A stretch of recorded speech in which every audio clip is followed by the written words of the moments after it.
Hey guys, excuse me. Just got a package in the mail today. This is from Jeff Moss. We made a trade for a few locks, and I sent my package out the other day, and he sent this one out I think a day before me. So he may or may not have mine yet, but I'm pretty excited about this because I've been looking for one of these for a while. So there we go. Got a Schlage. This is a Primus. Schlage Primus here. One operating key, and I believe he said there'd be a control key too, but I'm not sure. This might just be two operating keys. Oh, this isn't an IC core, so no, it's not a control key. Duh. There we go. Schlage Primus with two keys. And got this Medeco. Looks like a biaxial with a Patriot Series key. Works beautifully.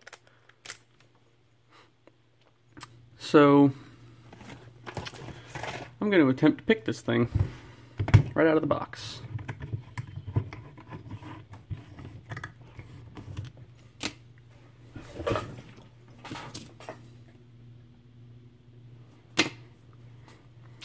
So let's see what we can do.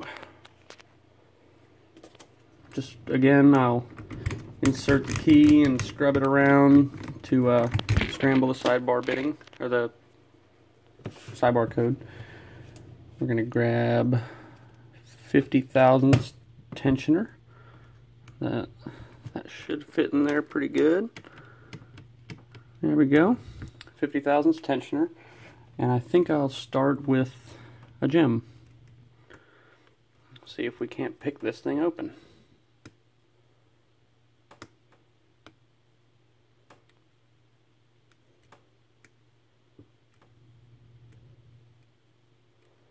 It would appear to be only a 5-pinner, which isn't a problem.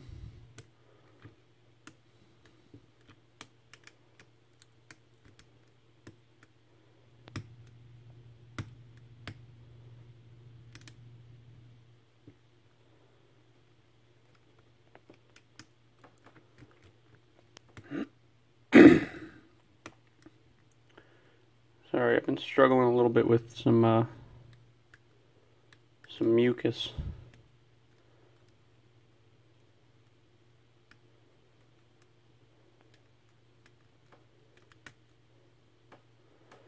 I'm gonna make a specialty tool for picking these Medecos. There we go. Lock is open.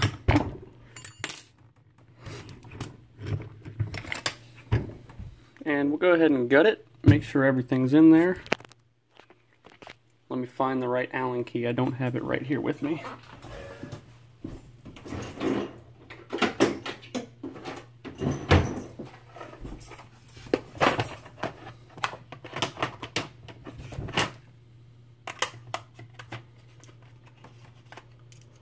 Let's see if this one works. It feels like the one. There we go.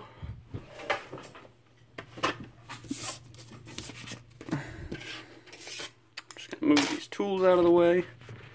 My one pinning tray is currently occupied with a lot of junk, so I'm going to use this mini pinning mat here. Need a little Phillips head.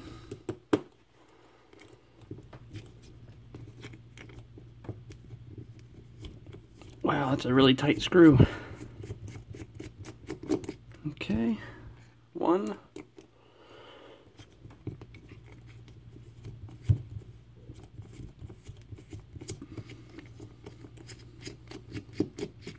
Oh, they have some red thread lock on there, which explains that. Dump that little tailpiece and anti-bypass measure off of there. I don't really have a proper tool to gut that with. I don't have anything that'll match that tailpiece, so we're going to have to be a little creative here. Let's see if I can get a shim in there. Looks like it's going to be a standard 50 thousandths size. So make sure my pins are up. We'll go ahead and slide everything out of there. Okay, here's my sidebar.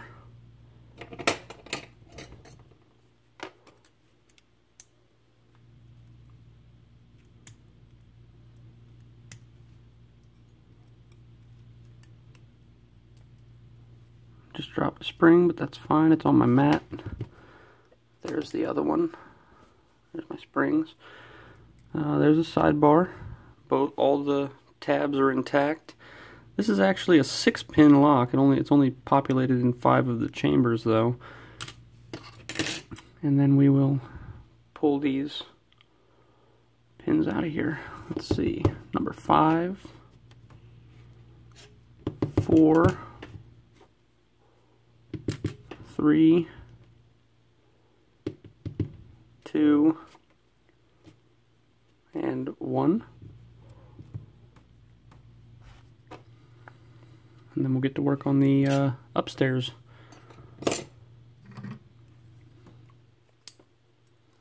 One is a mushroom.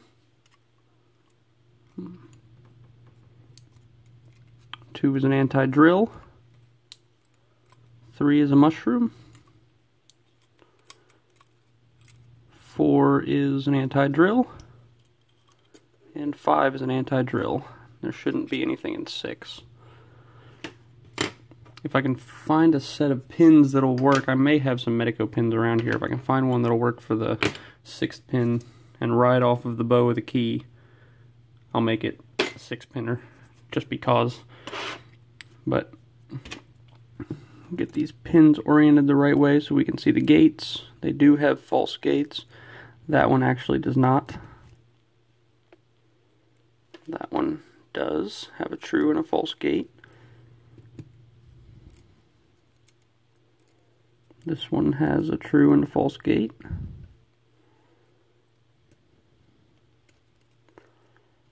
This one has a true and a false gate. And so does that one. Let's give you guys the close-up here. There we go. Every pin has a true and a false gate apart from pin number 5, which I don't think it does. Let's see. No false gate on number 5. You can see from the top right there, there's no false gate cut. But you can see they're all in there. And the sidebar's intact. Alright guys, thanks for watching.